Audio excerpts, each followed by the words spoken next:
अस्सलामुअलैकुम। तो आज के वीडियो का टॉपिक है हमारा दुबई का 5 ईयर मल्टीपल एंट्री वीज़ा।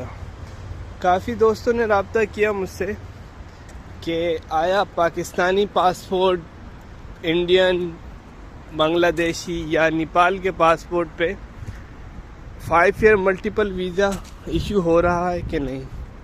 तो जितनी मेरी इंफॉर्मेशन है और जितने मैंने दोस्तों से बात की हैं, कुछ यूट्यूब्स की वीडियोस मैंने देखी हैं, तो अक्टूबर या नवंबर से पहले, मींस कि ये सितंबर के बाद और अक्टूबर से पहले, इस दौरान अगर जिसने अप्लाई किया है तो उनको इश्यू हुआ है, लेकिन वो भी माँ सिवाय चंद के। ठीक है, तो जो वीज़ा उनको दिया गया है और काफ़ी लोगों ने उस वीज़ा पे ट्रेवल भी किया है, सेकंड टाइम वो वीज़ा फिर ख़त्म हो जाता है। जब आप इमिग्रेशन के पास जाते हैं, वो कहते हैं कि भाई आपका वीज़ा तो ख़त्म है। तो ये वीज़ा भाई, मैं आपसे यही कहूँगा कि जब तक दुबई का जो एक्सपो है, आप लोग अप्लाई मत करें। मींस के जो दुबई का एक्सपो है वो मार्च 2022 तक है, तो आफ्टर मार्च आप लोगों को अप्लाई करना चाहिए। और दूसरी इंफॉर्मेशन ये है कि अगर आप अपने किसी काम से दुबई जा रहे हैं तो पहले आप ट्रेवल कर लें। मींस कि ये उन लोगों से मैं मुखातिब हूँ जिनका पासपोर्ट फ्रेश है और उन्होंने कभी दुबई ट्रेवल नहीं किया। तो पहले आप 1 महीने वाले वीज़ा पे ट्रेवल करें। वंस आपकी एंट्री हो जाए दुबई में, इमिग्रेशन को भी पता हो कि हाँ भाई ये बंदा आता जाता रहता है, ठीक है, तो ऐसे लोग जिनका दुबई में फ्रीक्वेंट ट्रेवल है उनको वीज़ा इशू किया जाता है इजीली। ओके, अच्छा, अप्लाई करने की जो बात है, अप्लाई से सबका हो जाता है। मीन्स के वो ऑनलाइन एप्लीकेशन है, वो आप अप्लाई कर सकते हैं और उसकी रिक्वायरमेंट सबको ही होगा पता, जो वीडियोस देख रहे हैं, लेकिन मैं फिर भी उसमें ऐड कर देता हूँ। आपको $4000 के इक्विवेलेंट अमाउंट के बैंक स्टेटमेंट चाहिए, जो कि पाकिस्तानी 700 लाख रुपए बनते हैं। ठीक है, वो आपको चाहिए। इसके अलावा आप जहाँ काम कर रहे हैं या स्टूडेंट्स हैं आप, तो अदर्स डॉक्यूमेंट में आप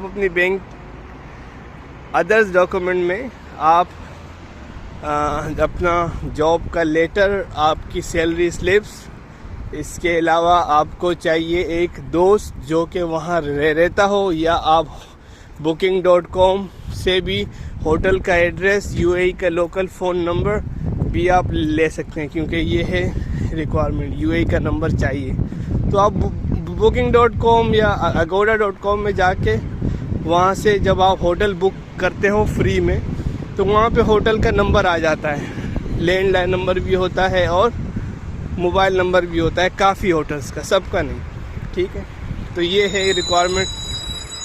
बाकी आपके पासपोर्ट होना चाहिए 6 मंथ वैलिड, और पिक्चर आपकी चाहिए पासपोर्ट साइज़ की। तो यही चीज़ें चाहिए, इतनी कोई ज़्यादा रिक्वायरमेंट नहीं है, लेकिन मैटर ये करता है कि आप किस टाइम अप्लाई कर रहे हो। तो मैं सबको यही सजेस्ट करूँगा कि आप मार्च 2022 के बाद अप्लाई करें। और अगर आपने इमरजेंसी ट्रैवल करना है तो आप विज़िट वीज़ा पे ट्रैवल कर सकते हैं, जो कि 30 डेज़ वाला है, जिसकी फ़ीस होती है 330 दरहम से 350 दरहम के दरमियान। तो वो लेके आप इजीली ट्रैवल कर सकते हो। ठीक है, मुझे भी ट्रैवल करना है नेक्स्ट मंथ, तो मैं तो खैर ट्रांजिट वीज़ा पे मेरा इरादा है कि मैं ट्रैवल करूं, जो 96 आवर वाला होता है ट्रांजिट वीज़ा। ठीक है, मुझे ट्रैवल करना होगा उस पर, तो देन उसके बाद मैं रिक्वेस्ट करूँगा मार्च के बाद दुबई का 5 ईयर मल्टीपल एंट्री वीज़ा। ठीक है, तो आई होप आप लोगों को मेरे इंफॉर्मेशन जो मैंने दी है उससे फ़ायदा हुआ होगा।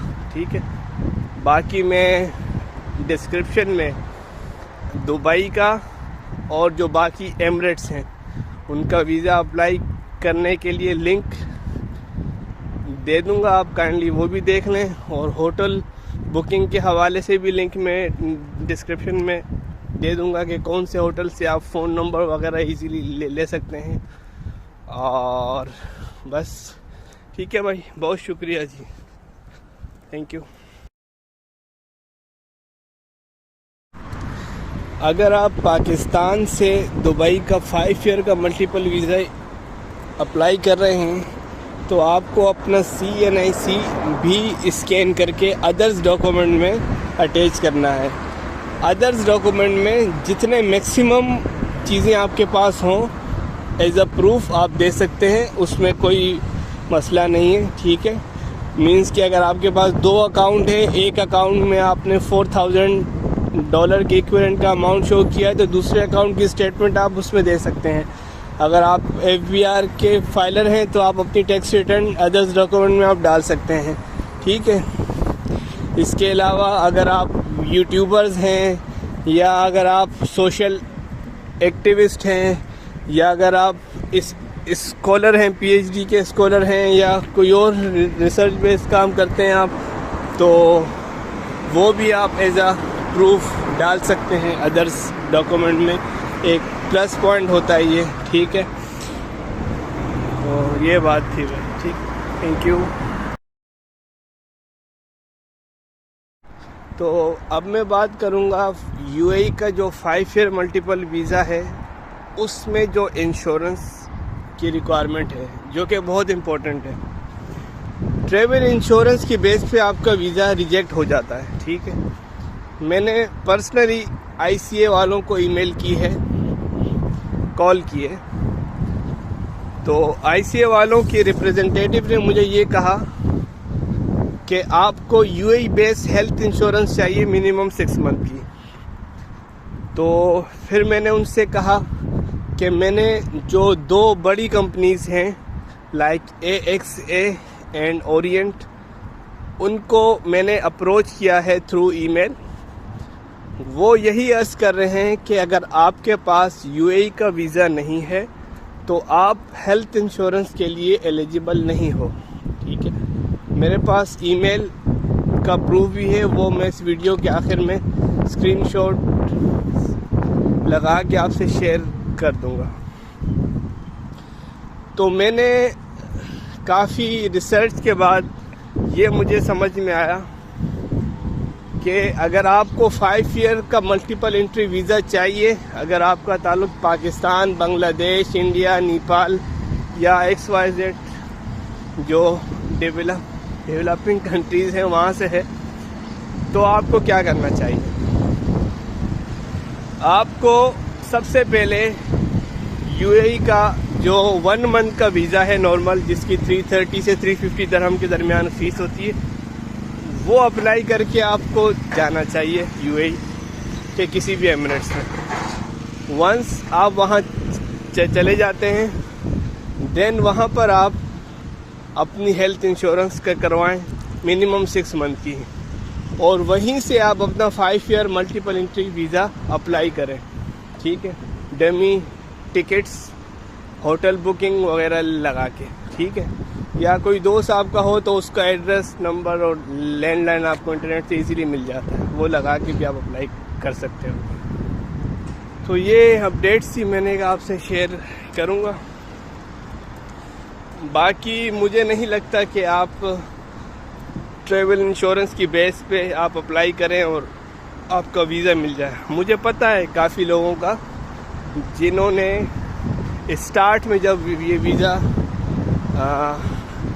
इशू हुआ, कुछ लोगों को इशू हुआ, उन्होंने ट्रैवल इंश्योरेंस, और कुछ लोगों ने पाकिस्तान या इंडिया में जो लोकल इंश्योरेंस हैं उनसे इंश्योरेंस लेके भी अप्लाई किया और उनको वीज़ा भी मिला है।